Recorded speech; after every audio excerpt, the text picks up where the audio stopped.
Well, I want to talk about the power of enough. We live in a world with rising costs. We live in a world where we have people that have tremendous jobs, and in other cases we have people that have nothing, or very, very little. We know that in Canada, the middle class is eroding. People are having to choose to either be on the side of wealth or on the side of poverty, in many cases. Right now, we have 65 million people on the planet who have no place to live. They are refugees. Depending on which reports you look at, we also have 1 billion people on the planet, possibly more, that do not have enough to eat. Not having enough is a problem.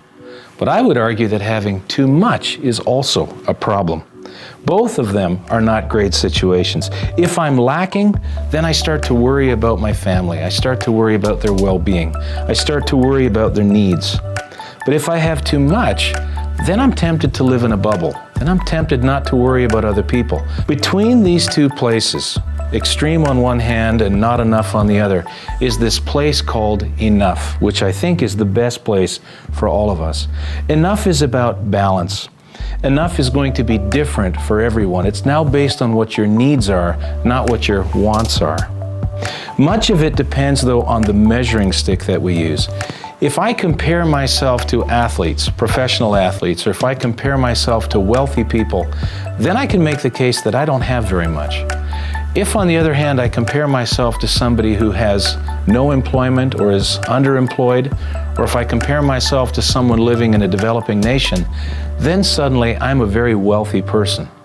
So the measuring stick of using other people to determine whether or not we're doing well or poorly probably isn't a good one.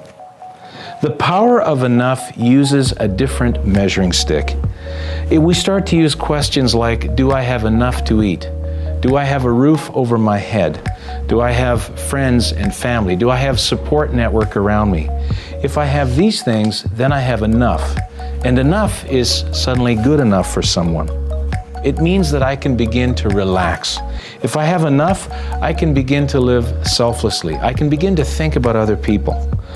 Ultimately, if we stop comparing ourselves to one another, we may discover that we in fact have enough. So my question for you to consider is this: what does enough look like for you?